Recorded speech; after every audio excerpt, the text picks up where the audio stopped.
నమస్తే, welcome to I dream. నేను వలి. సాధారణంగా భార్యాభర్తల మధ్య విభేదాలు ఇచ్చినప్పుడు, ఇక విడిపోదాం అనుకున్నప్పుడు డైవర్స్ అప్లై చేస్తూ ఉంటారు. సో డైవర్స్ సందర్భంగా భరణం ఇవ్వాలని చెప్పి డిమాండ్ చేస్తూ ఉంటారు. భార్యాభర్తల మధ్య ఈ డిస్కషన్స్ జరుగుతూ ఉంటాయి. అంటే దాన్ని మా అడ్వకేట్ భాషలో చెప్పాలంటే, లీగల్ భాషలో చెప్పాలంటే మెయింటెనెన్స్ అంటాం. పర్మనెంట్ అలిమోని అంటే శాశ్వత భరణం. భరణం, శాశ్వత భరణం. అసలు ఏంటి రెండింటి మధ్య తేడా? భరణాన్ని అసలు ఏ విధంగా క్యాలిక్యులేట్ చేస్తారు? ఏ సందర్భంలో ఇస్తారు? దీని మొత్తం కూడా ఇవాళ క్లియర్గా ఈ వీడియోలో ఎక్స్ప్లెయిన్ చేయడానికి స్టూడియోలో ఉన్నారు సీనియర్ హైకోర్టు అడ్వకేట్ ఉదయకాంత్ కాంపిల్లి గారు. సార్తో మాట్లాడదాం. సార్ నమస్కారం. నమస్కారం అండి. ఉదయకాంత్ గారు, మనం రెగ్యులర్గా ఇవన్నీ మీకు ఇంకా ప్రతిరోజు వింటూనే ఉంటారు మీరు. చాలామంది ప్రేక్షకుల కోసం ఈ భరణం అంటే ఏంటి, అసలు అప్లై చేసుకున్నప్పుడు, డైవర్స్కి అప్లై చేసుకున్నప్పుడు ఏ సందర్భంలో భరణం ఇవ్వాల్సినటువంటి పరిస్థితులు వస్తాయి, కొంచెం క్లుప్తంగా. వల్లి గారు, మోస్ట్ ఆఫ్ ద కేసెస్ ఇప్పుడు ఏమైందంటే మ్యాక్సిమం నేను చూస్తున్న దాంట్లో ఫ్యామిలీ డిస్ప్యూట్స్ ఎక్కువ అయిపోతున్నాయి. అంటే విలువలు తగ్గిపోవడము, హస్బెండ్ అండ్ వైఫ్ ఒకరి మీద ఒక ట్రస్ట్ లేకపోవడము, అండ్ పేరెంట్స్ ఇంట్లో ఆడపిల్ల ఎట్లా అయితే పెరుగుతుందో, ఇన్ఫ్యాక్ట్ అత్తగారి ఇంటికి వచ్చిన తర్వాత ఒక అడ్జస్ట్మెంట్స్ కుదరక చాలామంది ఫ్యామిలీస్ బ్రేకప్ అవుతూ ఉన్నారు. కొన్ని ఈవెన్ లవ్ మ్యారేజ్ చేసుకున్న తర్వాత కూడా అటువంటి సిచ్యుయేషన్స్లోనే ఎక్కువ మట్టుకు ఫ్యామిలీ బ్రేకప్ జరుగుతూ ఉన్నాయి. తర్వాత ఏమవుతుందంటే, ఒక ఫ్యామిలీ నుంచి ఇంకొక ఫ్యామిలీకి వచ్చిన తర్వాత మోస్ట్ పర్టికులర్లీ ఆడపిల్లలు వస్తారు కాబట్టి వాళ్ళ లైఫ్ స్టైల్ అడ్జస్ట్మెంట్స్ కానీ, లేకపోతే వాళ్ళ లైఫ్ ఫ్యామిలీతో అడ్జస్ట్మెంట్స్ కానీ ఇప్పుడున్న సమాజంలో చాలా డిఫికల్ట్ అవుతూ ఉన్నాయి. సో అందులో భాగంగానే మ్యారేజెస్ బ్రేక్ డౌన్ కావడము, విడిపోవడము, మళ్ళీ దాని తర్వాత విడిపోయిన తర్వాత వైఫ్ బ్రతకడం కష్టమవుతుంది. కానీ చట్టం ఏం చెప్తా ఉన్నదంటే, ఒక ఆడపిల్ల పెళ్లి చేసుకొని కట్నాలు ఇచ్చి కానుకలు ఇచ్చి ఒక విశ్వాసంతో తల్లిదండ్రులు పంపిస్తూ ఉన్నారు. బాగా చూసుకోవాలి, మంచి చూసుకోకపోతే ఖచ్చితంగా పూర్తి బాధ్యత భర్తనే వహించాల్సిన అవసరం ఉంటుంది. బట్ వేరే మెయింటెనెన్స్కి వచ్చేసరికి హిందూ మ్యారేజ్ యాక్ట్లో మెయింటెనెన్స్ గురించి ఏం చెప్తారంటే, ఓన్లీ హస్బెండ్ వైఫ్కి ఇవ్వాలని కాదు, ఇన్ఫ్యాక్ట్ వైఫ్ కూడా హస్బెండ్కి మెయింటెనెన్స్ పే చేయాల్సిన అవసరాలు కూడా ఉంటాయి. As you have taken a good topic today, ఖచ్చితంగా అంటే లీగల్ అవేర్నెస్ ఇప్పుడున్న సమాజంలో పబ్లిక్ అవసరం కాబట్టి యాజ్ అన్ అడ్వకేట్గా నా ఒక బాధ్యతగానే ఒక మెసేజ్ పబ్లిక్లోకి తీసుకెళ్ళాలి అనుకుంటున్నాను. అంటే most of the deprived wives ఎక్కువ ఉంటారు వల్లి గారు. సార్, మీ అనుభవంలో మగాళ్ళకు కూడా మెయింటెనెన్స్ వచ్చినటువంటి కేసులు ఉన్నాయా? అరే భలే, బోలెడ్ కేసెస్ అవి, అంటే అటువంటి కేసెస్ కూడా చాలా ఉన్నాయి. అంటే ఏమవుతుందంటే, వైఫ్ షీఈస్ ఎర్నింగ్ వైఫ్ ఉంటుంది, భర్త కొన్నిసార్లు వైఫ్ కంటే కూడా తక్కువ ఇన్కమ్ ఉంటుంది. సమ్ టైమ్స్ ఒకవేళ గవర్నమెంట్ ఎంప్లాయీ అయి ఉండి వైఫ్, తను ప్రైవేట్ ఎంప్లాయీ ఉండి ఈమె జీతము ఆయన జీతం కంటే కూడా ఎక్కువ ఉన్నప్పుడు, వాళ్ళ మ్యారేజ్ ఒకవేళ బ్రేక్ డౌన్ అయినప్పుడు, అటువంటి సిచ్యుయేషన్స్లో ఇన్ఫ్యాక్ట్ వైఫ్ కూడా భర్తకు మెయింటెనెన్స్ ఇవ్వాల్సిన అవసరం ఉంటుంది. అంటే మెయింటెనెన్స్కి వచ్చిన తర్వాత ఇట్ ఈస్ ఈక్వల్, అంటే భర్త భార్యకి, భార్య భర్తకి ఇద్దరు ఒకరికొకరు మెయింటెనెన్స్ ఇవ్వాల్సిన అవసరం ఉంటుంది. సబ్జెక్ట్ టు ద కండిషన్ ఏంటంటే, ఒకవేళ వైఫ్ ఇన్కమ్ ఎక్కువ ఉండి హస్బెండ్ ఇన్కమ్ తక్కువ ఉన్నప్పుడు ఖచ్చితంగా wife is also liable to pay the maintenance to the husband. అసలు హస్బెండ్కి జాబ్ లేదు సార్. ఈమెకి కోర్టులో కేసు వేసేటప్పుడు హస్బెండ్కి అసలు జాబ్ లేదు, ఆయన ఒక నిరుద్యోగి. ఆ సందర్భంలో ఏంటి పరిస్థితి? టూ థింగ్స్ మనం ఆలోచించాలి. ఈమె కేసేసిందా, ఆయన కేసేసిందా? ఫస్ట్ ఆఫ్ ఆల్ వీళ్ళకి ఎందుకు కాన్ఫ్లిక్ట్ ఏర్పడింది? అమ్మాయి కనుక వదిలేసి వెళ్ళిపోయింది అనుకోండి భర్తని చూసుకోవాల్సిన బాధ్యత వైఫ్ మీద ఉంటుంది. భర్త బలవంతంగా అమ్మాయిని పంపించేసినాడు అనుకోండి, ఆమె మీద మెయింటెనెన్స్ క్లెయిమ్ చేసే రైట్ భర్తకు ఉంటుంది. So there are certain parameters when it comes to the judicial దీనికి వచ్చిన తర్వాత, చట్టపరిధిలోకి వచ్చిన తర్వాత న్యాయ నిర్ణేతలు, న్యాయమూర్తులు ఉంటారు కాబట్టి రెండు దిక్కులు వాళ్ళు బేరీ చేసుకొని ఎవరి తప్పు ఉంది, ఎవరికి మెయింటెనెన్స్ పే చేయాలన్నది జడ్జ్ విల్ డెఫినెట్లీ చూసుకొని డిసైడ్ చేస్తారు. సో ఇందులో వచ్చిన తర్వాత మీరు అడుగుతున్న దాంట్లో, ఒకవేళ వైఫ్ వదిలేసి వెళ్ళిపోతా ఉన్నది భర్త అన్నప్పుడు, అటువంటి సిచ్యువేషన్లో వైఫ్ మెయింటెనెన్స్ క్లెయిమ్ చేయడానికి వీలు లేదు. కానీ ఒకవేళ క్రూయాలిటీ ఎస్టాబ్లిష్ అయ్యి ఒకవేళ వాళ్ళని బాగా బలవంతం పెట్టలేదు, లేకపోతే కొట్టో తిట్టో వీళ్ళిద్దరికి అండర్స్టాండింగ్ బాగాలేదు, అటువంటి సిచ్యువేషన్లో అన్ఫోర్స్డ్ సిచ్యువేషన్లో వైఫ్ కనుక వెళ్ళిపోతే కనుక భర్త ఖచ్చితంగా భార్యకి మెయింటెనెన్స్ చేయాల్సిన అవసరం ఉంటుంది.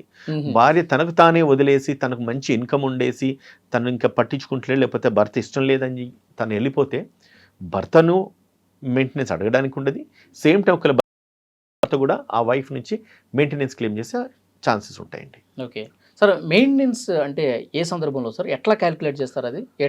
వన్ థింగ్ అండి, ఇప్పుడు ఫస్ట్ ఇన్స్టెన్స్ మనం మెయింటెనెన్స్ ఏంటిదని తెలుసుకోవాలి, అండ్ దాని తర్వాత అలిమోనీ ఏంటిదని తెలుసుకోవాలి. అలిమోనీ అంటే పర్మనెంట్ అలిమోనీ. ఓకే, ఈ మెయింటెనెన్స్ అనేది టెంపరరీగా. ఎస్, అంటే ఈమె బతకడానికి కావాల్సిన మెయింటైన్ కావడానికి కావాల్సిన అమౌంట్ పే చేయడము మెయింటెనెన్స్. అలిమోనీ అనేది పర్మనెంట్ అలిమోనీ అనేది ఏది ఉంటుంది, మొత్తం విడిపోతున్నారన్నప్పుడు భార్యకి భర్త ఇవ్వాల్సిన అమౌంట్ వన్ టైం సెటిల్మెంట్ అంటాం కదా, ఓటీఎస్. ఆ రకంగా పేమెంట్ మొత్తం చేయాల్సిన అవసరం, లంసమ్ అమౌంట్. అది ఎప్పుడు కోర్టు తీర్పు తీర్చాక ఫైనల్లో. ఓకే, అది కూడా ఖచ్చితంగా వస్తుంది అని అనడానికి లేదు. సేమ్ టైం అది even it is vice versa ఇద్దరికి అప్లై అవుతుంది. సో ఈ అబ్బాయి గొడవపడ్డారు, విడిపోయినారు, కేసు నడుస్తూ ఉన్నది, ఇంకా వాళ్ళు కలిసే అవకాశాలు లేవు, 2 సంవత్సరాలు కేసు అయింది, భార్య బతకడానికి కష్టమవుతా ఉన్నది, భర్త కంఫర్టబుల్ లైఫ్ లీడ్ చేస్తున్నాడు, చిన్న పిల్లలు ఉంటారు, వాళ్ళని చూసుకోవాల్సిన బాధ్యత భర్త మీద ఉంటుంది. ఈ అమ్మాయి కేసు కొట్లాడి ఇంకా నాకు మెయింటెనెన్స్ కావాలి, నేను విడిపోతా అంటది. కానీ ఆ కేసు డిస్పోజ్ కావడానికి కోర్టులో మనకు జ్యుడిషియల్ ప్రాసెస్ తెలిసిందే, లేట్ అయితేనే ఉంటుంది. అటువంటి సిచ్యువేషన్ వచ్చినప్పుడు ఇమీడియట్గా భర్త తీసుకెళ్ళి కాపురంలో పెట్టుకుంటలేడు. పోనీ నన్ను పూర్తిగా వదిలించుకుంటాడా అంటే వదిలించుకునే పరిస్థితి లేదు. ఈమెనేమో కేసు కొట్లాడాలి, కోర్టునేమో కేసు పెండింగ్ ఉన్నది. ఈమె బతకడం కష్టం, ఈమెతో పాటు ఉన్న పిల్లలు కూడా బతకడం కష్టం. ఇటువంటి సిచ్యువేషన్లో ఏం చేస్తారు, మెయింటెనెన్స్ అడుగుతారు భర్తని. అప్పుడు కోర్టు ఏం చేయాలి, ఖచ్చితంగా ఈ కేసు డిస్పోజ్ అయ్యేంత వరకు నీకు పర్మనెంట్ అలిమోనీ ఇవ్వాలా కాదనేది డిసైడ్ చేసేంత వరకు కూడా కోర్టు ఈమె సర్వేయర్కి, ఈమె బతకడానికి ఈమెకు కావాల్సిన బేసిక్స్ నీడ్స్, ఈమె ఒకవేళ పిల్లలు ఉంటే వాళ్ళకి కావాల్సిన బేసిక్స్ నీడ్స్కు సంబంధించిన అమౌంట్స్ ఏవైతే ఉన్నాయో అది ఇవ్వాల్సిన బాధ్యత భర్త మీద ఉంటుంది. కాబట్టి కోర్టు డైరెక్ట్ చేస్తుంది, నీకు ఇంత మెయింటెనెన్స్ ఖచ్చితంగా.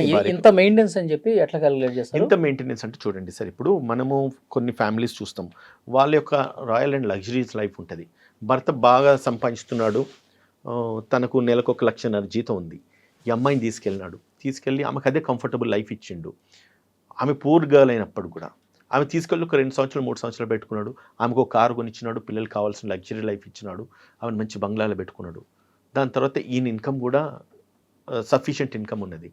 అందులో వచ్చిన తర్వాత ఈయన లైఫ్ స్టైల్ చూసి ఈయనకు సోర్స్ ఆఫ్ ఇన్కమ్ ఏంటిది, ఈయన ఎక్స్పెండిచర్స్ ఏంటి, ఈయనకైనా ఆస్తులు ఏమైనా ఉన్నాయా, ఏదైనా అప్పులు ఏమైనా ఉన్నాయా, ఈయనకు 1,00,000 జీతం వస్తుంది కదా అని చెప్పేసి అవుట్ 50,000 70,000 ఇవ్వమని కోర్టు అనడానికి కూడా వీల్లేదు. But basically 25 to 40% of the amount ఖచ్చితంగా వైఫ్ అడగొచ్చు. అటువంటప్పుడు కోర్టు కూడా అవార్డు చేస్తుంది. ఏ సర్కమ్స్టెన్స్లో అవార్డు చేస్తుంది అంటే ఈమె లైఫ్ స్టైల్కు అనుకూలంగా, ఈమె బేసిక్ నీడ్స్ ఏవైతే ఉన్నాయో, తన లైఫ్ స్టైల్కి అనుకూలంగా తను ఏదైతే లైఫ్ ఈమెకి ఇచ్చున్నాడో, ఆయన ఇన్కమ్ ఏదైతే ఉందో, ఆయన అసెట్స్ ఏమవుతున్నాయో, ఆయన లయబిలిటీస్ ఏమైతే ఉన్నాయో అవన్నీ కూడా ఇప్పుడు వేరీ చేసేసి కంపేర్ చేసే కోర్టు మెయింటెనెన్స్ అవార్డు చేస్తుంది. మనం ఏదో అడిగినాం కదా అని చెప్పి టక్కన పోగానే అదేదో ఏటీఎంలో పైసలు పెట్టంగానే వచ్చినట్టు కాదు. మనం మెయింటెనెన్స్ కేసు వేసినప్పుడు కూడా it will take years together. వాళ్ళు ఖచ్చితంగా డిఫెండ్ చేస్తారు కదా. ఇప్పుడు అబ్బాయి సైడ్ అడ్వకేట్ ఉంటాడు, అమ్మాయి సైడ్ అడ్వకేట్ ఉంటాడు. ఇవి సపోజ్ నేనే అమ్మాయి సైడ్ అడ్వకేట్ అనుకో, నేను ఖచ్చితంగా నాకు మెయింటెనెన్స్ కావాలి, ఆ అమ్మాయి నా క్లయింట్ బతకడానికి కష్టమవుతుంది నేను చెప్తాను. అబ్బాయి సైడ్ అడ్వకేట్ ఏమంటాడు, అమ్మాయిని మంచిగా చూసుకుంటా అని చెప్పి అన్నాడు, మంచిగా చూసుకుంటా అన్నాడు, ఆ అమ్మాయికి ఇష్టం లేకుండా వెళ్ళిపోయిన తర్వాత మెయింటెనెన్స్ ఇవ్వాల్సిన బాధ్యత నా క్లయింట్కే ఉన్నదని చెప్పేసి అబ్బాయి సైడ్ అడ్వకేట్ వాదిస్తాడు. వాదించినప్పుడు జడ్జి గారు ఏం చేస్తారు, వీళ్ళిద్దరు వాదోపవాదాలు వినేసి వాళ్ళకు జడ్జెస్కి ఒక ఇంటర్ప్రిటేషన్ ఉంటుంది. ఇతను తప్పు చెప్తున్నాడా, ఈవిడ తప్పు చెప్తుందా, దాని తర్వాత బాధ్యత రహితంగా తను ఏది వాస్తవం అనేది ఖచ్చితంగా జడ్జి గారు ఆలోచించి ఆయన ఎప్పుడైతే మెయింటెనెన్స్ ఇంప్లిమెంట్ చేయాల్సి వచ్చినప్పుడు నిజంగానే అమ్మాయికి ఎటువంటి సోర్స్ ఆఫ్ ఇన్కమ్ లేదు, చదువుకోలేదు, బ్రతికే పరిస్థితి లేదు, పిల్లల్ని చూసుకోవాల్సిన బాధ్యత కూడా అమ్మాయి మీద ఉందన్నప్పుడు ఖచ్చితంగా మెయింటెనెన్స్ అవార్డు చేస్తాడు. అప్పుడు ఆయన మెయింటెనెన్స్ కట్టాల్సిందే. ఒకవేళ కట్టకపోతే ఏంటిది, కోర్టు మెయింటెనెన్స్ ఇచ్చిన తర్వాత ఒకవేళ తను ఏమైనా గవర్నమెంట్ ఎంప్లాయ్ అయితే కనుక ఆయన శాలరీ అటాచ్మెంట్ అడుగుతాడు. ఆయన ఒక ప్రైవేట్ బిజినెస్ ఉందనుకోండి, బిజినెస్ నుంచి రికవరీ పెట్టుకోవచ్చు. లేదేదన్నా అప్పటికి కూడా ఆయన కట్టలేడు అన్నప్పుడు ఆయన అవసరమైతే ఆయన ఆస్తులు కూడా అటాచ్ చేసే ఛాన్సెస్ ఉంటాయి. ఇంకెక్కువ మాట్లాడితే కట్టకపోతే జైలుకు పంపించే ఛాన్సెస్ కూడా ఉంటాయి వల్లి గారు. అవునా? మెయింటెనెన్స్ కట్టకపోతే జైలుకే? Exactly, yes. అంటే ఎంత టైం చూస్తారండి కట్టకపోతే? సార్ ఇప్పుడు ఎంత టైం అనేది లేదు. జ్యుడిషియరీలో ఇది ఒక ప్రాబ్లం, మేజర్ ప్రాబ్లం ఉంది. జ్యుడిషియరీలో టైం బార్ లేదు. సో కాబట్టి ఎంత టైం చూస్తారు అనుకోనికి లేదు. ఖచ్చితంగా జడ్జి గారు వరుసగా 3 నెలలు మెయింటెనెన్స్ ఇవ్వలేదు సార్. 3 నెలలు కాదు సార్, 2 సంవత్సరాలు 3 సంవత్సరాలు కూడా మెయింటెనెన్స్ ఇయ్యని కేసులు చాలా పెండింగ్ ఉన్నాయి. ఇప్పుడు అక్కడ కూడా చాలా కేసెస్ ఉంటాయి కదా. ఇప్పుడు మెయింటెనెన్స్ అంటే ఏంది? నెల నీడ్సేగా, బతకడం బతకడం కోసం 2 సంవత్సరాల వరకు కోర్టులు డిలే చేస్తే ఎట్లా మరి? మరి అదే కదా, మనకున్న పరిస్థితి అట్లానే ఉంది. ఇప్పుడు ఇది ప్రూవ్ కావడానికి నన్ను కావాలని ఆమె వదిలేసిందని చెప్పి తనంటాడు.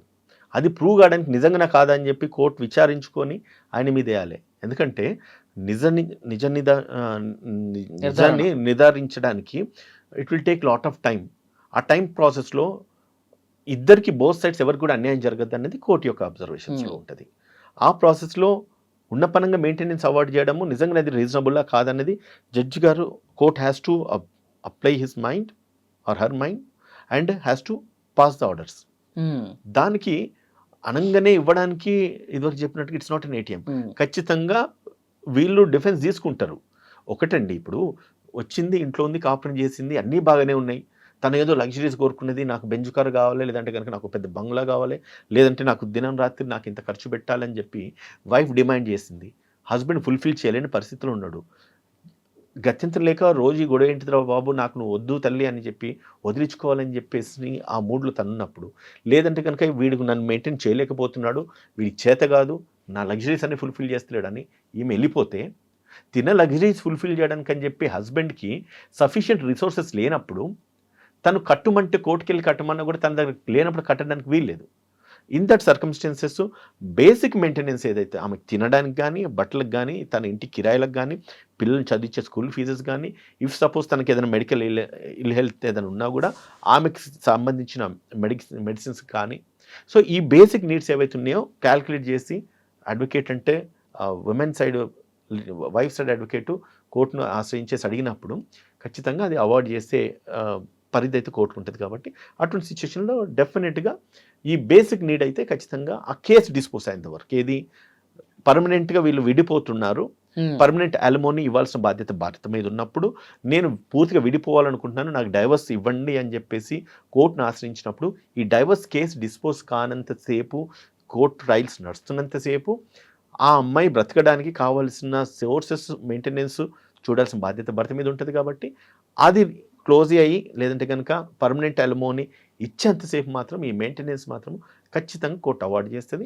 భర్త ఖచ్చితంగా కట్టాలి, లేదంటే శాలరీ అటాచ్మెంట్ కావచ్చు, ఇదివరకు చెప్పిన చెల్లి కూడా పోవచ్చు. సార్, ఇప్పుడు భార్యాభర్తలు డైవర్స్ వరకు వెళ్ళారు అంటేనే వాళ్ళ మధ్య అభిప్రాయ భేదాలు ఇచ్చినట్టు, వాళ్ళు గొడవలు పడ్డట్టు చాలా క్లియర్గా అర్థమవుతుంది. అలాంటప్పుడు వాళ్ళ ఇద్దరి మధ్య ఒప్పు నిప్పులాగా అలాంటి సిచ్యువేషన్ ఉంటుంది. కాబట్టి భర్త మెయింటెనెన్స్ ఇవ్వటానికి నిరాకరిస్తాడు చాలా కేసుల్లో. గొడవలు జరుగుతున్నాయి, ఇది ఎట్లాంటిది ఇట్లాంటిది అని చెప్పి నానా రచ్చ జరిగితేనే కదా కోర్టు వరకు వెళ్ళేది. సో కాబట్టి నెగిటివ్ ఒపీనియన్తోనే ఉంటాడు. మెయింటెనెన్స్ ఇవ్వటానికి యాక్సెప్ట్ చేయనటువంటి పరిస్థితి ఉంటుంది. అలాంటి సందర్భంలో వాడు ఉన్నటువంటి ఆస్తులు కావచ్చు, వాడి సంపాదన కావచ్చు, దాన్ని దాచే ప్రయత్నం చేస్తాడు. నాకు ఇంత సంపాదన లేదు, నాకు ఇలాంటి ఆస్తులు లేవు, నేను ఇచ్చుకోలేను, నా సిచ్యువేషన్ ఇట్లా ఉందని చెప్పి కొన్ని అబద్ధాలు ఆడే అవకాశం ఉండొచ్చు, కొన్ని రాంగ్గా చూపించే ప్రయత్నం చేయొచ్చు.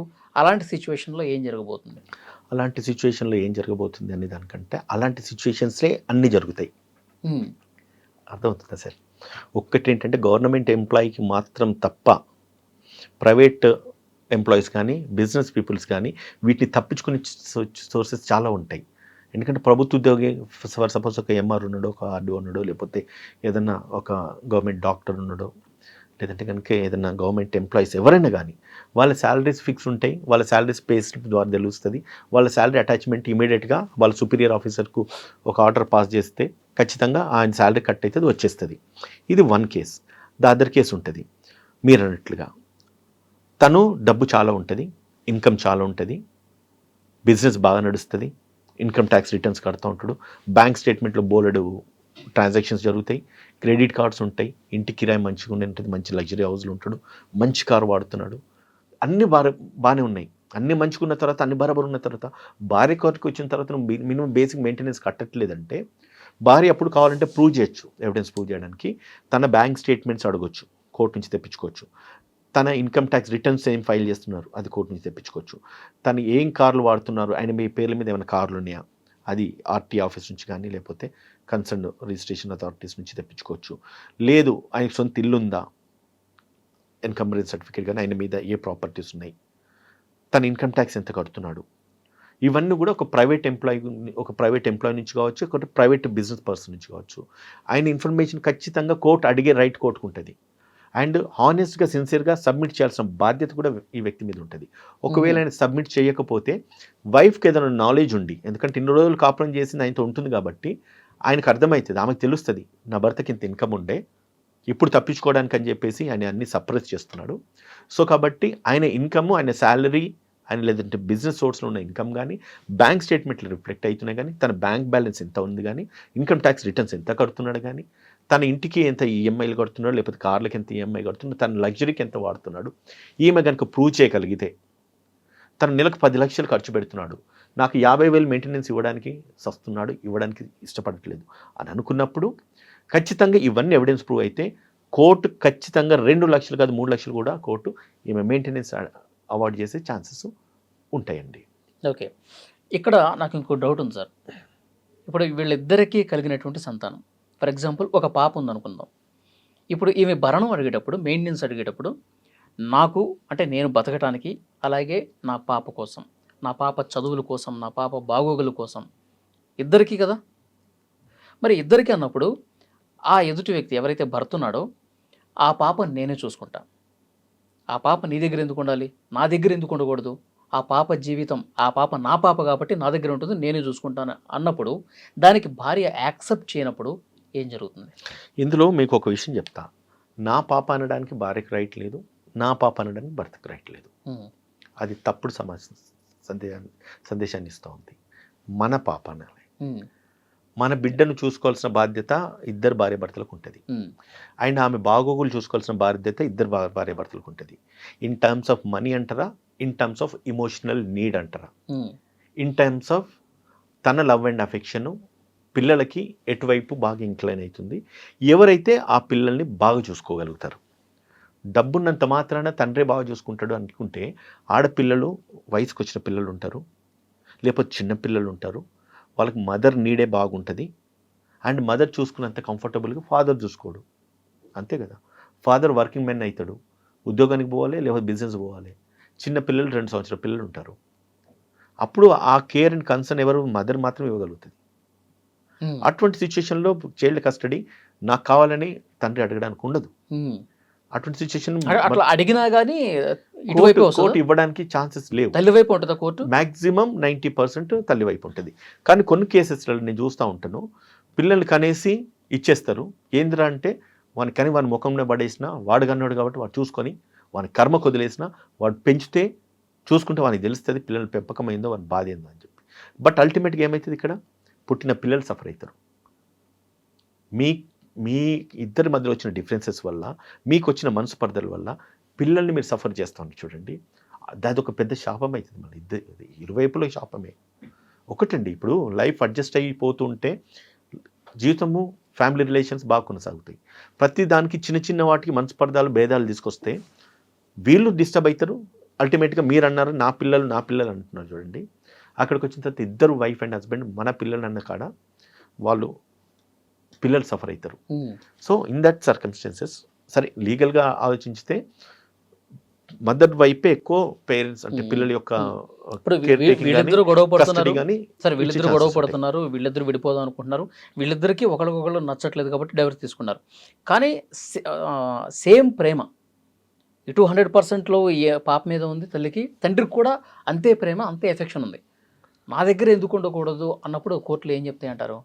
ఒక రాజుది ఒక స్టోరీ ఉందండి ఇట్లాగే. అంటే కన్న తల్లి ఎవరు, పెంచిన తల్లి ఎవరు అంటే ఆ స్టోరీలో సారాంశం ఏంటంటే, కన్న తల్లి ఉంటుంది, పెంచిన తల్లి లేకపోతే ఎత్తుకెళ్ళిపోతుంది స్టోరీ ఉంది.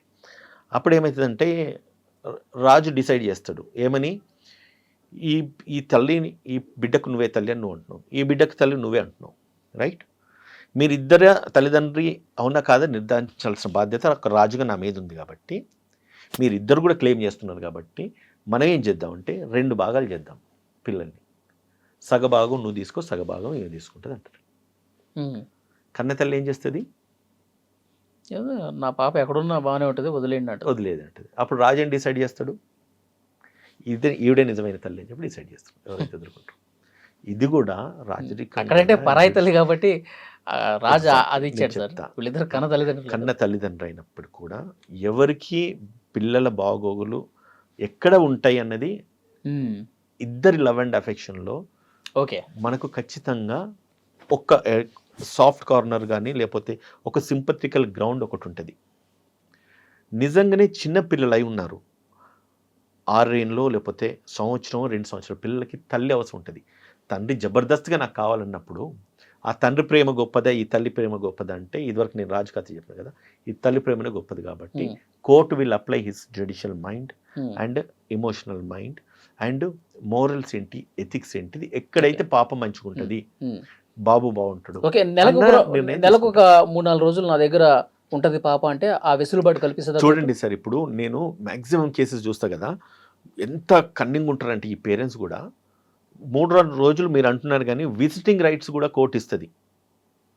నేను అంటే వీళ్ళు విడిపోతారు, డైవర్స్ పెండింగ్ ఉంటుంది, విజిటింగ్ రైట్స్ తల్లికో లేకపోతే తండ్రికి ఉంటుంది మ్యాక్సిమం. నేను ఒకసారి వచ్చి నా పిల్లల్ని చూసుకుంటా అంటే అసలు అలో చేయరు సార్. కోర్ట్ ఆర్డర్ ఉన్నప్పుడు కూడా పడిపోయి పోలీస్ స్టేషన్లో చుట్టూ తిరిగి నిలబడతారు. Same time not even a husband wife కాదు, సారీ, ఈవెన్ హస్బెండ్ మెయింటైన్ అంటే విజిటింగ్ రైట్స్కే కొన్ని సందర్భాలలో మదర్ కూడా ఫాదర్ దగ్గర చైల్డ్ ఉన్నప్పుడు విజిటింగ్ రైట్స్ అడుగుతుంది, కోర్టు అవార్డు చేస్తుంది. అటువంటి కేసు కూడా ఒకటి ఉంది నాకు, కొత్తగూడెంలో కేసు నడుస్తూ ఉన్నది. ఆ లేడీ పాపం ఊరికి ఫోన్ చేసి అడుగుతూ ఉంటుంది, పోలీసుల దగ్గర పోయి నువ్వు కంప్లైంట్ చేయమంటే నా కోర్టు ఆర్డర్ ఉన్నప్పుడు కూడా పోలీసులను అలౌ చేస్తలేరు, నా హెల్ప్ చేయలేకపోతున్నారు అని చెప్పి పోయి భర్త ఇంటి దగ్గర ఎప్పుడెప్పుడు నా బాబు బయటకు వస్తారని చెప్పేసి నిజంగా లిటరల్ కొన్నిసార్లు నాకు వీడియోస్ పెట్టేసి. ఎందుకు తల్లి దగ్గర కోర్టులో ఎక్కువ అవకాశం కల్పిస్తాయి కదా, ఈ కేసులో ఎందుకు సార్? ఒకటండి, ఇప్పుడు నేను ఇదివరకు అదే మళ్ళీ రాజకథకే వస్తాను నేను మీరు అట్లా మాట్లాడితే. ఎందుకంటే తల్లికి చూసుకునే స్కోప్ లేదు, ఆ విషయం తల్లికి తెలుసు. మొగుడు ఏమో దుర్మార్గుడై ఉంటాడు. ఈ కూతురు ఈ కొడుకో నాకంటే కూడా నా భర్త దగ్గర ఉంటే కనీసం ప్రాపర్ ఫుడ్డో షెల్టరో ఎడ్యుకేషనో లేదంటే కనుక మా అత్తగారు లేకపోతే మామగారు మంచి చూసుకుంటారన్న నమ్మకం ఈమెకు ఉంటుంది. ఈమె నిస్సహాయ స్థితిలో ఈమె బ్రతకడమే కష్టం. ఇక్కడ ఉద్యోగం లేదు, ఈమె తల్లిదండ్రులు స్ట్రాంగ్ లేరు, కొన్ని సందర్భాలు పేరెంట్స్ ఉండరు, మదర్ ఒక్కతే ఉంటుంది, ఫాదర్ ఉండడు. అటువంటి సిచ్యుయేషన్లో తల్లికి ఏముంటుంది, నా కొడుకు కానీ కూతురు కానీ ఎక్కడ మంచిగా ఉంటే అక్కడే ఉండనివ్వండి అని చెప్పేసి తల్లికి ఆవేదన. తండ్రికి ఏముంటుంది, దానికి ఈయనకి అంటే వీళ్ళిద్దరి మధ్యలో ఏదైతే గొడవలు అయితాయో అది పోతే పోని, నా కొడుకు బిడ్డ నాకు అడున్నారు మంచిగా నేను చూసుకుంటున్నా కదా అన్న నమ్మకం తండ్రికి ఉంటుంది. కానీ ఆ పిల్లోడు మనసులో ఏమున్నది అన్నది ఎవరికి అర్థం కాదు. కానీ ఎవరి ప్రేమ అయితే గొప్పదో అప్పుడు వాళ్ళు అనుకుంటారు నా కొడుకు కూతురో తన దగ్గర ఉంటేనే మంచిదని చెప్పి. అది గొప్ప మనసు తండ్రి చేసుకొని తల్లి దగ్గర ఉంటే మంచిదని చెప్పేసి తిను మెయింటెనెన్స్ ఇచ్చుకుంటూ ఉండొచ్చు. ఇంతకంటే ఇద్దరు గొప్ప మనసు చేసుకొని వీళ్ళిద్దరు అడ్జస్ట్ అయిపోయి బ్రతికితే పిల్లలు బాగుంటారు. ఇప్పుడు శాశ్వత భరణం ఎట్లా ఇస్తారు సార్? పర్మనెంట్ అలిమోనీ అంటుంది కదా. ఇప్పుడు శాశ్వత భరణం ఎప్పుడు ఇస్తారంటే డైవర్స్ ఫైల్ చేసినాక డైవర్స్ డిగ్రీ వేసుకున్న తర్వాత అది డిగ్రీ అయ్యే టైంకి నీ భార్యని ఇంకా ఎట్లా నువ్వు చూసుకుంటలేవు కాబట్టి నువ్వు ఇంకా వదిలేసాయి, బ్రతకడానికి ఎంతో కొంత ఇవ్వు. ఎందుకంటే ఆమెకి ఇన్కమ్ సోర్స్ లేదు, భర్తకి ఇన్కమ్ సోర్స్ ఉంది, ఆస్తులు ఉన్నాయి, అన్నీ ఉన్నాయి. అటువంటప్పుడు ఇట్స్ అ పర్మనెంట్ అలిమోనీ ఇచ్చేసి విడిపోవడమే. పర్మనెంట్ అలిమోనీ ఇచ్చేటప్పుడు అతని మొత్తం ఆస్తులు మొత్తం క్యాలిక్యులేట్ చేస్తారా సార్? ఒకటి, ఇప్పుడు వాడికి సొంత సంపాదన, తల్లిదండ్రుల ఆస్తులు ఉంటాయి, యాన్సెస్ట్రల్ ప్రాపర్టీస్ ఉన్నాయి కదా అని చెప్పి నీ దగ్గర 100 కోట్లు ఉన్నాయి కదా అని చెప్పేసి నువ్వు 50 కోట్లు 60 కోట్లు ఇవ్వమని కోర్ట్స్ ఆర్డర్ చేయి. నీవు బ్రతకడానికి నీ జీవితకాలం నీకు బ్రతకడానికి ఎంత కావాలి అంతే అలిమోని అడగొచ్చు. ఉన్నది కదా అని చెప్పి ఎక్కువ అడగడానికి లేదు. ఇంకొకటి, ఈమె లైఫ్ స్టైల్కి అనుకూలంగా కూడా అలిమోని అడగొచ్చు. చిన్న హట్లో గుడిసెల్లో ఉన్న వాళ్ళు వచ్చేసి నాకు 10 కోట్లు కావాలి, నా భర్తకు 100 కోట్లు ఆస్తుంది అంటే దట్ విల్ నాట్. పెళ్లికి ముందు ఈమె పాస్ట్ లైఫ్ స్టైల్ కూడా క్యాలిక్యులేట్ చేస్తారు. Past life style at the same time తను ఈ భర్త ఆమెకి ఇచ్చిన లైఫ్ స్టైల్ కూడా ఇంపార్టెంటే. ఉమ్. 5 సంవత్సరాలు 10 ఇప్పుడు సంవత్సరాలు వీళ్ళిద్దరు మంచిగా కలిసి చూస్తున్నాడు, ఉంటే- ఒక స్టేచర్ ఆఫ్ లైఫ్ ఆమెకి ఇచ్చినాడు, ఆమెకు కంఫర్ట్ లైఫ్ అలవాటు పడింది. ఉమ్. నువ్వు ఉన్న పనంగా నువ్వు వదిలేసి పోయేసి మళ్ళీ అది గుడిసెలలో బ్రతుకంటే కోర్టు ఆ రకంగా చూడదు. ఈ 10 సంవత్సరాలు ఈమె లైఫ్ స్టైల్ ఎట్లా ఉండింది, ఓకే. అది ఇంపార్టెంట్. ఆయన పిల్లలు ఎవరు చూస్తూ ఉన్నారు, పిల్లల లైఫ్ స్టైల్ ఎట్లా ఉండింది, అది ఇంపార్టెంట్. అటువంటి సిచ్యుయేషన్స్లో um. Court will avoid reasonable maintenance, permanent alimony. Okay. Permanent అలిమోనీలో ఇప్పుడు పిల్లల చదువు గురించి చూడాలంటే వీళ్ళ స్కూల్ చదువులు, తర్వాత కాలేజ్ చదువులు, మొత్తం వాళ్ళు 20 సంవత్సరాల వరకు చదువుతూనే ఉంటారు కదా, ఆ మొత్తం క్యాలిక్యులేట్ చేస్తారా? అది క్యాలిక్యులేట్ చేస్తారు. ఇంకొకటి కూడా, వన్ ఫైన్ టైం కొన్ని కేసెస్లలో మెయింటెనెన్స్ అవాయిడ్ అయిన తర్వాత కూడా సరిపోకపోతే మళ్ళీ కూడా మెయింటెనెన్స్ ఎన్హాన్స్ చేయమని అడగొచ్చు. ఉమ్. ఇది గుర్తుపెట్టుకోండి. తర్వాత భర్త ఇన్కమ్ తగ్గింది అనుకోండి, నెలకు 50,000 మెయింటెనెన్స్ ఇస్తున్నాడు, తిన ₹1,00,000 సంపాదిస్తున్నాడు. ఆల్ ఆఫ్ అ సడన్ ఉద్యోగం పోయింది, ఈయనకి ఇన్కమ్ 50,000 వస్తుంది. అప్పుడు దాన్ని మళ్ళీ మోడిఫై చేయమని కూడా కోర్టును భర్త ఆశ్రయించి అడగచ్చు.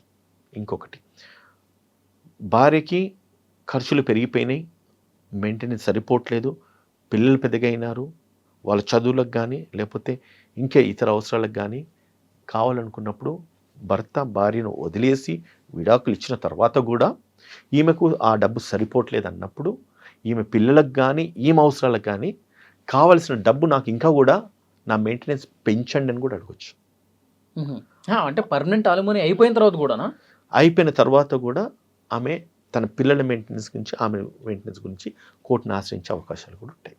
ఒకవేళ ఆ కండిషన్, సెట్ చేసేసాం కదమ్మా. ఆ కండిషను ఒకవేళ ఫైనల్ సెటిల్మెంట్ కింద ఆ కండిషను ఒకవేళ వీళ్ళ రాసుకున్నా కూడా ఆ అమ్మాయికి సరిపోదన్నప్పుడు మెయింటెనెన్స్ అడిగే అవకాశాలు ఉంటాయి. ఉమ్. ఇంకొకటి, ఎప్పుడైతే భార్య భర్తను వదిలేసింది, భర్త మెయింటెనెన్స్ ఇచ్చున్నాడు, కడుతూనే ఉన్నాడు, ఆమె చనిపోయేంత వరకు ఈయన కట్టాల్సిన బాధ్యత ఉన్నది. వన్ ఫైన్ టైం ఈ అమ్మాయి ఇంకొకరిని పెళ్లి చేసుకుంది, ఇమ్మీడియట్గా మెయింటెనెన్స్ బ్రేక్ డౌన్ అయిపోతుంది. అంతేగా, క్లియర్. కట్టే పని లేదు. అన్లెస్ తను ఇంకొక మ్యారేజ్ చేసుకున్నంతసేపు కట్టాల్సిందే. దురదృష్టవశాత్తు అని చనిపోయింది అనుకోండి, మళ్ళీ ఈమె రోడ్డు మీదకి వచ్చినట్టే. మళ్ళీ ఆ బ్రేక్ డౌన్ అయింది, మళ్ళీ కంటిన్యూ అవుతుందా? ఏది? ఫర్ ఎగ్జాంపుల్ మీరే ఇతను భర్త అంటారా? ఎగ్జాక్ట్లీ. సెకండ్ భర్త, ఫస్ట్ భర్త ఒకళ్ళు చనిపోయిండు, మెయింటెనెన్స్ ఇస్తున్నాడు, పర్మనెంట్ ఆలిమోనీ ఇవ్వడానికి లేదు. Permanent alimony by way of monthly expenditure కూడా ఇవ్వచ్చు. నాకు నెలకి ఇంత కావాలి, ఇంత కట్టాలి అన్నప్పుడు ఆమెకు సరిపోకపోతే దాన్ని పెంచమని కూడా అడగచ్చు. వన్ టైం ఇచ్చే అమౌంట్ వేరు, అలిమోనీ మంత్లీ కూడా పే చేసే స్కోప్ కూడా, అడిగే స్కోప్ కూడా ఈ చట్టంలో ఉంటుంది. ఓకే. ఇంకొక డౌట్ సార్, ఇప్పుడు నెల నెల మెయింటెనెన్స్ జరుగుతూ ఉంది, ఛార్జ్ షీట్ వచ్చింది, ఫైనల్ హీర్కి వచ్చింది, ఆ టైంలో పర్మనెంట్ ఆలిమోనీ రిజెక్ట్ అయినటువంటి సందర్భాలు ఉన్నాయా? 100% ఉంటాయి. ఎప్పుడైతే ఈమె గ్రౌండ్స్ ఎస్టాబ్లిష్ కాలేదు, ఆయన దగ్గర డబ్బులు లేవు, ఆయన కట్టే పరిస్థితి అసలే లేదు, నేను నిన్ను కాపురానికి రా, నాకు చేతనైన కాడికి నేను చేస్తా, చూసుకుంటా అని చెప్పి భర్త అంటాడు, ఆమె రాదు. ఫస్ట్ ఇన్స్టెన్స్లో డిసర్షన్ ఉండాలి. ఏది? భర్త వదిలేసిండు, భర్త వ్యతిరేకించిండు, ఆమెను బాగా చూసుకోవట్లేదు, ఆమె లైఫ్ థ్రెట్ ఉన్నది, అసలు ఆయన దగ్గర ఉంటే బ్రతకలేను, నన్ను హరాజ్ చేస్తున్నాడు, ఇబ్బంది పెడుతున్నాడు, నాకు తను అసలు ఉంటే నా లైఫ్ లేదనుకున్నప్పుడు బయటకు వచ్చేసింది. తను ఒకరోజు మారి అంటాడు, నువ్వు నా దగ్గరకు వచ్చేసి నేను బాగా చూసుకుంటా, నాకు చివరి అవకాశం ఇవ్వు అని చెప్పి ఒక ప్లీ అడుగుతాడు. కోర్టు నుంచి కూడా డైరెక్షన్స్ వస్తాయి, రెస్ట్రిక్షన్ ఆఫ్ కాంజుగల్ రైట్స్ వీళ్ళు ఫైల్ చేసుకుంటారు, ఈ అమ్మాయిని కాపురాన్ని పంపించండి నేను చూసుకుంటాడు. అయినప్పుడు కూడా లేదు, నేను రాను, నేను ఉండను అన్నప్పుడు ఒకవేళ కోర్టు దగ్గర నిజంగానే అంటే ఆయన దగ్గర డబ్బులు ఉన్నాయని కోర్టు కనిపిస్తే court can avoid maintenance or permanent alimony. లేదన్నప్పుడు అసలు నా దగ్గర ఏం లేదు, నేను జీరో, కానీ నా బతకనికే సోర్స్ లేదన్నప్పుడు అట్లా స్కూల్ పని చేసన్నా నెలకు, లేకపోతే రోజుకి 500, 200, 300 సంపాదించుకొని నెలకు 5,000, 3,000, 4,000 ఇయ్యి అని చెప్పి కూడా చెప్పే ఛాన్సెస్ ఉంటాయి. నాకు అక్కడ అవి కూడా లేవు, నేను కట్టలేను, నేను దివాళా తీసిపోయాను అన్నప్పుడు she has no other go. Okay. కానీ ఖచ్చితంగా కట్టాల్సిన బాధ్యత భర్తకు, భార్య మీద కట్టాల్సిన బాధ్యత ఉంటుంది. ఇప్పుడు ఫర్ ఎగ్జాంపుల్ కానీ భార్యని తనకు తానే వదిలేసి వెళ్ళిపోయి, తనకు ఇన్కమ్ బాగున్నది, తన బ్రతకగలిగే స్టేజ్లో ఉన్నది, తను చదువుకున్నది, తనకు ఆస్తులు ఉన్నాయి, అయినప్పుడు కూడా నేను పిలిస్తే రావట్లేదు నా భార్య అని చెప్పి భర్త కోర్టును అడిగినప్పుడు కోర్టు బ్లంట్గా అటువంటి ఆర్డర్స్ వచ్చినప్పుడు చాలా ఉన్నాయి. ఇప్పుడు ఇతను కూడా ఏదైనా యాక్సిడెంట్ అయింది, ప్రమాదానికి గురయ్యాడు, జాబ్ చేయలేని పరిస్థితిలో ఉన్నాడు, అప్పుడు కూడా అది ఇంకా maintenance ఇవ్వాల్సిన అటువంటి అవసరం సిచ్యువేషన్ వస్తే ఇతను అమ్మాయిని కూడా మెయింటెనెన్స్ అడగవచ్చు. రివర్స్ అయింది ఇప్పుడు. ఎగ్జాక్ట్లీ. ఈయన ఒక స్టేజ్లో ఆ అమ్మాయిని చూసుకున్నాడు, ఆమె ఒక బిజినెస్ చేసుకున్నది, లేకపోతే జాబ్ ఎత్తుకున్నది, మంచిగా బ్రతుకుతూ ఉన్నది, నెలకు ఒక 50,000 సంపాదిస్తుంది, వీడు మంచిగా పొజిషన్లో ఉండే, ఎప్పుడు when he was fit and healthy. అటువంటప్పుడు నెలకు 50,000 ఈయన ఇస్తున్నాడు, ₹1,00,000 ఆమె కంఫర్టబుల్ లైఫ్ లీడ్ చేస్తుంది. ఆల్ ఆఫ్ అ సడన్ ఈయన ఇన్కమ్ పడిపోయింది, లేకపోతే రోడ్ యాక్సిడెంట్ అయింది, కాళ్ళు ఇరిగిపోయినాయి, ఇంట్లో పడుకొని ఉన్నాడు. ఆ అమ్మాయికి నెలకు 50,000 వస్తున్నాయి. అప్పుడు భర్త can again ask maintenance from his wife till the disposal of the suit, పెండెన్స్ of the suit, divorce suit, case pendency అది ఏదైతే డిస్పోజ్ అయ్యేంత వరకు కూడా. నేను కేసు కొట్లాడడానికి కానీ నేను బతకడానికి నాకు సోర్స్ లేదు, ఆమెకు మాత్రం నెలకి 50,000 వస్తున్నాయి, మొన్నటిదాకా నేను చూసుకున్నాను కదా, ఇప్పుడు నా సిచ్యుయేషన్ బాగాలేదు కాబట్టి నాకు ఉద్యోగం పోయిందో లేదంటే కనుక నా కాలు చేతులు నేను పనిచేసే పరిస్థితుల్లో నేను లేను కాబట్టి నాకు ఆ అమ్మాయి నుంచి మెయింటెనెన్స్ ఇప్పించండి అని అడిగే రైట్ కూడా మన భర్తకు ఉంటుంది. ఓకే, అది వదిలేదు. సో కాబట్టి చట్టం చాలా పటిష్టంగా ఉంది, ఎవరికి అన్యాయం జరగకుండా చాలా క్లియర్గా చట్టం ఉంది. సో డెఫినెట్గా ఇది అర్థం కాక చాలామంది మల్లగులాలు పడుతూ ఉంటారు, నా పరిస్థితి ఏంటి, నా పరిస్థితి ఏంటని. సో మీలాంటి సీనియర్ అడ్వకేట్లు ఉండబట్టే ప్రజలకి కొంత అవగాహన కలుగుతుంది. భరణం గురించి, శాశ్వత భరణం గురించి చాలా మంచి ఇన్ఫర్మేషన్ అందించారు అడ్వకేట్ గారు. Thank you very much. Thank you అండి. మీ ఛానల్స్ కూడా, మీలాంటి ఛానల్స్ కూడా ఉండాలి, చాలామందికి మెసేజ్ ఇవ్వడానికి ఒక మంచి ప్లాట్ఫామ్ అవుతుంది. Thank you sir. Thank you. And for more videos, Please subscribe to iDream. Please subscribe to iDream. Please subscribe iDream. And please subscribe to iDream. For more videos, subscribe to iDream. please like, share and subscribe to the channel. Congratulations, iDream. subscribe to iDream. Subscribe to iDream. So subscribe to iDream Media. iDream की iDream team अंदर की huge congratulations. Please subscribe iDream Media. Please subscribe to iDream. Subscribe iDream. Please subscribe to iDream. iDream అంటే నా కళల channel subscribe చేసుకున్న నోరు తిరుగుతలేదు, మీరైతే గంట గుర్తు కొట్టండి. For more such videos, please subscribe to iDream. Subscribe to iDream. Please subscribe to iDream. Please subscribe iDream Media. Please do subscribe to iDream. Please subscribe to iDream Media. For best entertainment and information, please subscribe iDream. And don't forget to subscribe to iDream.